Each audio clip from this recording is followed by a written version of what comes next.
After 19 years on death row, Darrell Keith Rich, known as the Hilltop Rapist, was executed by lethal injection at San Quentin State Prison on March 15, 2000.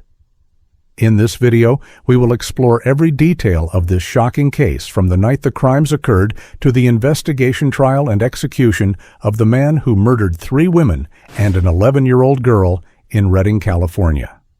More specifically, we will delve into the last meal Rich chose, his final words before his life ended, and uncover the story behind this case.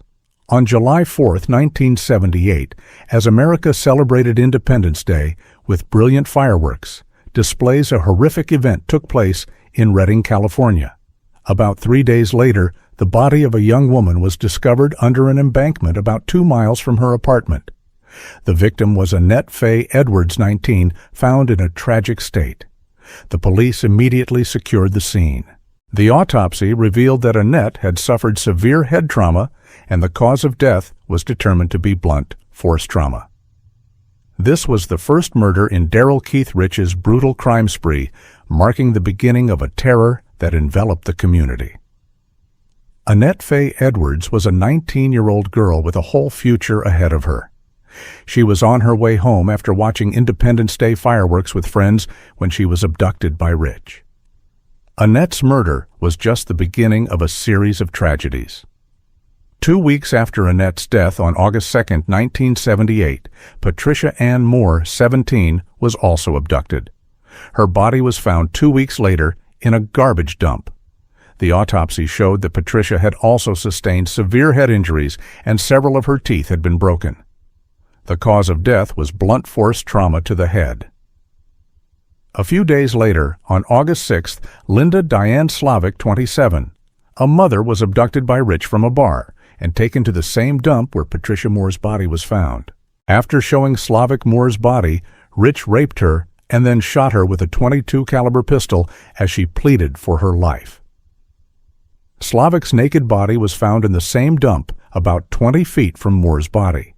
She had been shot twice, one bullet hitting her neck and the other her mouth, severing her spinal cord and causing instant death. Rich's fourth and final victim was Annette Lynn Seelix, 11 years old, a girl whose family Rich knew. On August 13th, she was abducted by Rich while walking to a market to buy groceries. She was raped, forced to perform oral sex, and then driven by Rich to a bridge and thrown off. Her body was found under the bridge in Shasta County. The autopsy revealed she was still alive when she was thrown from the bridge. These victims, from a young woman enjoying a holiday celebration, a teenager in her prime, a mother struggling through life, to an innocent little girl, all fell victim to a brutal murderer who took their lives and left their families with inconsolable pain. Darrell Keith Rich was born on February 14, 1955, in California. He was 1/4 Cherokee. He was adopted into a family where his adoptive mother was very domineering. She worked as a babysitter, which made Rich resent her. He performed poorly in elementary school and was held back a grade. Consequently, he was referred to the school psychologist, who expressed concern that Rich might become violent in the future. However, he did not receive any treatment. At 15, Rich showed suicidal tendencies after his parents divorced. Rich then lived with his mother in Southern California, but later returned to Northern California to live with his father. He was suspended from school for fighting. At 17, Rich went hunting after an argument with his girlfriend and shot himself in the chest in a suicide attempt. He also shot at a police car in an attempt at suicide by cop. A psychiatric evaluation determined Rich was suicidal and needed immediate treatment. However, he refused offers of therapy.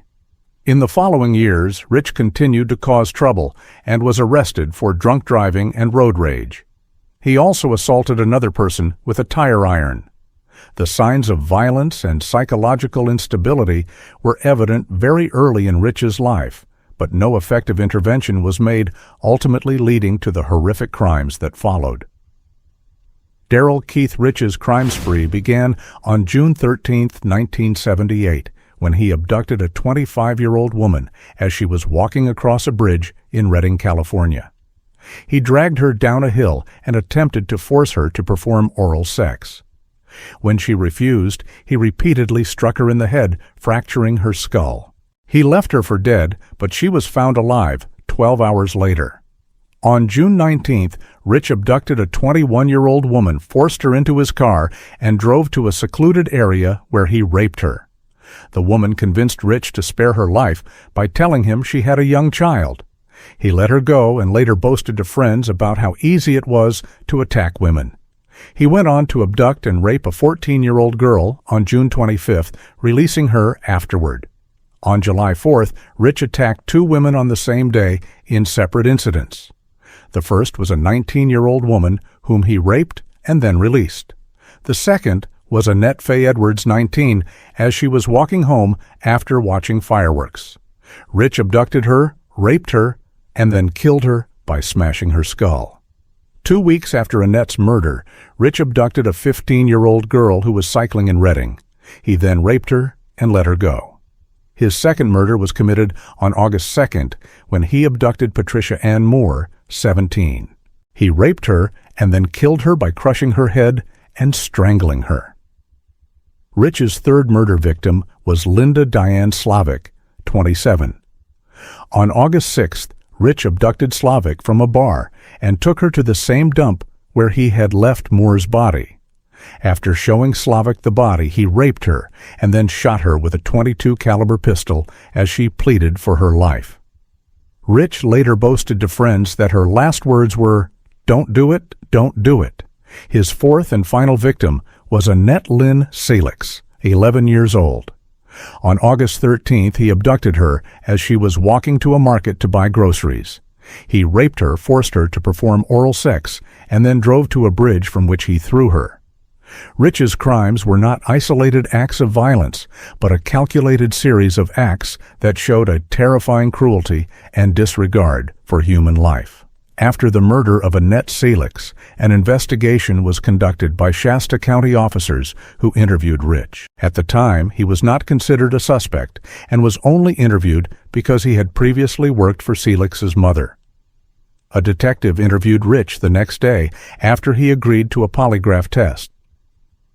New information then emerged that Rich had shown a friend a body at the same dump where Moore and Slavic were found. As detectives continued to investigate Rich, they concluded that he was lying when he denied involvement in the murders. He also failed the polygraph test. Rich had spoken to friends and admitted involvement in one or more of the murders. Several of his friends later spoke to the police and revealed what Rich had told them.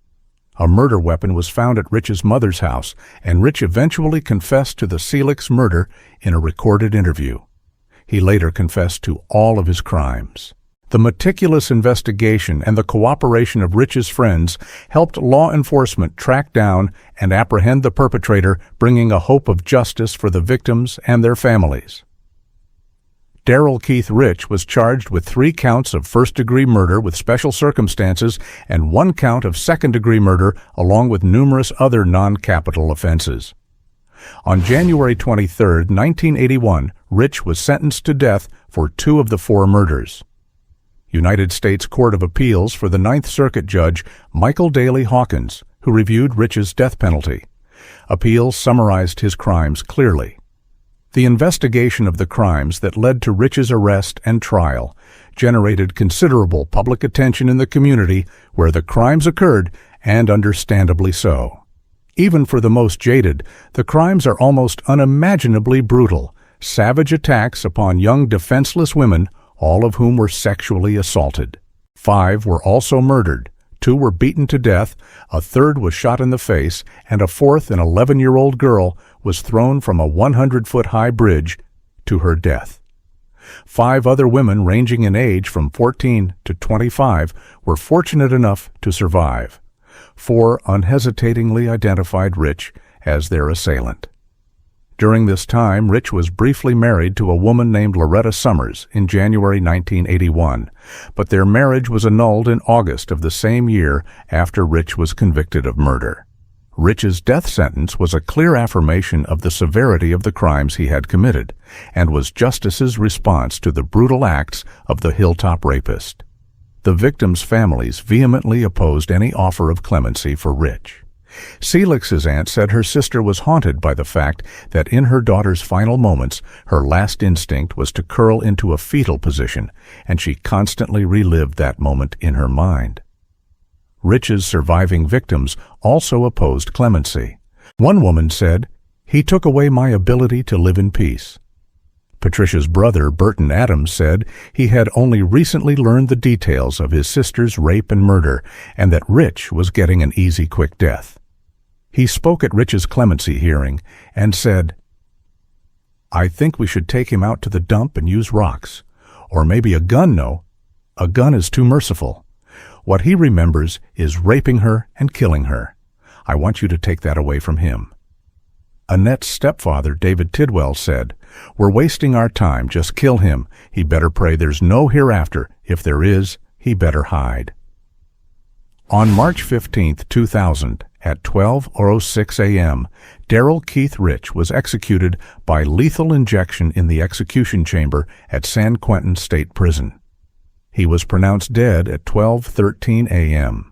He was one of 3 people executed in the United States on that same day. Rich declined a last meal, instead consuming only tea broth and Gatorade. His final hours were spent with his spiritual advisors and lawyers. His last word was simply peace.